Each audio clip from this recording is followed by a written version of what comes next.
Welcome to Carter's Retro Reviews. I was reading the other day that Marvin Gaye, you know the singer, his father killed him, which is a bit of a unfortunate circumstance. You know, he was brought into this life from him and he was taken out the same way. But I was thinking, you know, I'm having a kid, right?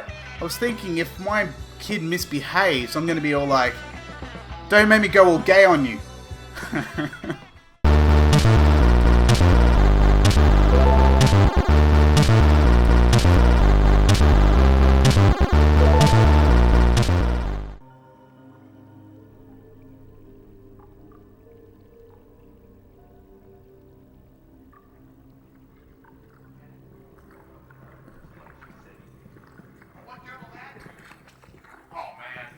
Shouldn't have let him go.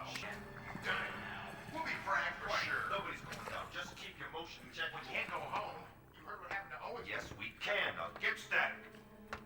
All right, we didn't find any rebels, so we couldn't have let him go, right? No. We just hang on. I have to feel okay about this.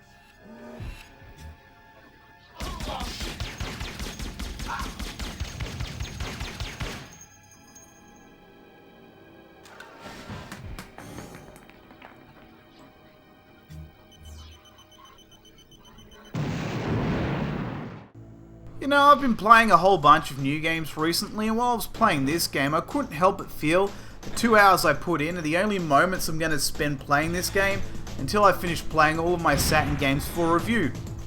I ended up playing a slew of shitty games, and it's not that this is a bad game, but certainly no standout either. Not enough for me to separate it away from the others. Maybe it's the type of game I have a complete dislike towards. I thought I would have liked this game, but never played it when it came out. That typically doesn't mean two bits of dick, as I'm finding that I like more and more games that I never played during the Saturn's lifespan. So the setup for it is pretty good, giving me an intro video and a story that makes sense and seems like it'll carry me the way through the rest of the game.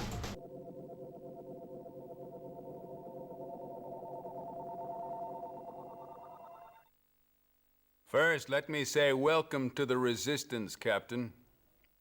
I'm sure you realize that Central thinks you're a spy. But I've reviewed your debriefing tapes, and I have a hunch that I understand what makes you tick. Enough so that I've persuaded Central to give you a chance. One shot, to prove your sudden change of heart. Maybe my attitudes towards games changed as well. A lot of the games I do like now are not just good games, but they're easy to play and get into. Typically arcade titles or easy to follow shmups.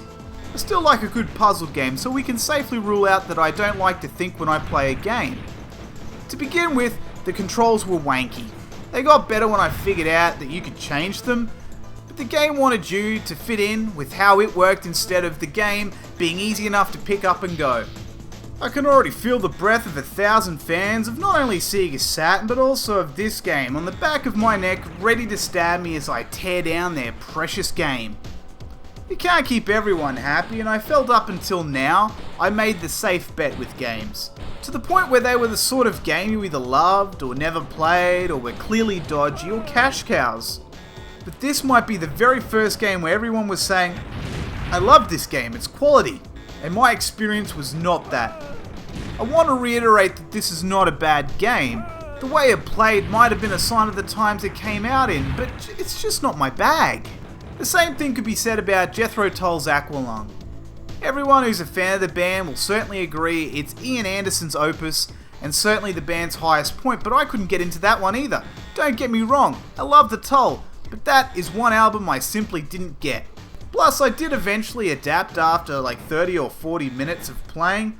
It took me a while that I had to lock on and press another button to turn on and off switches. Then when I got over that hurdle, I got stuck in parts of the game. And I couldn't find the walkthrough to make it easy for me. The walkthroughs I saw were for PC, and there were some changes between the two. I mean, the walkthrough was the last resort, and once I found out the parts I was getting stuck on were in the PC version, it made it easy. But then I got to this part where I had to hit the switch on the wall to open the door, and I followed exactly what they did, and it wouldn't open. And there is nothing on the net for the Saturn version. So I reset the game, gave it another try. Maybe it was a glitch. Nope, same thing. I thought maybe my version is different. So I hit all the switches and looked everywhere, and once that failed, I destroyed everybody and everything. But there was this one part where they hit the wall and it came up with this keypad, but my version didn't, and I got stuck. I wasn't having the best of times by this stage, so I put it down, and I don't think I'll come back to playing it again for some time. It's sad because I was hoping it was something I could get into because it looked alright, and people were saying it was good, and I've been looking for the right sort of game, something like this, to come through and sit down and finish it properly. Maybe if this was the 90s still, and it was the price of a full title, in which case I would have friends come around and we'd have to finish it all together, but I couldn't do that these days. My friends would rather play, well, just about anything else. The thing is, I watched the PC version, and that not only looks twice as good, but it also looked so much easier to control. Maybe the Saturn version is inferior, I don't really know since I never had it on PC. The sound's fine and the menus are fine. Would I recommend this game? Well, this is a hard question to answer. I can see how others would enjoy the game and might enjoy the challenge the game brings, but for me, it was either not a good time or the challenge wasn't presented in the right way for me to enjoy it.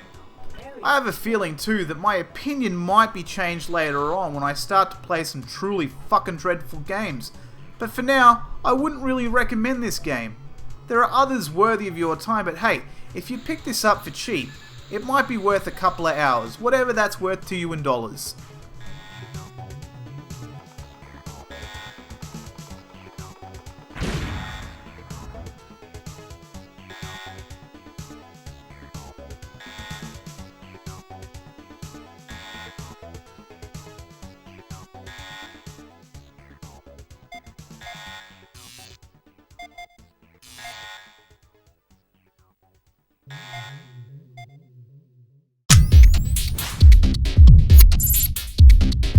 As always, thank you very much for watching.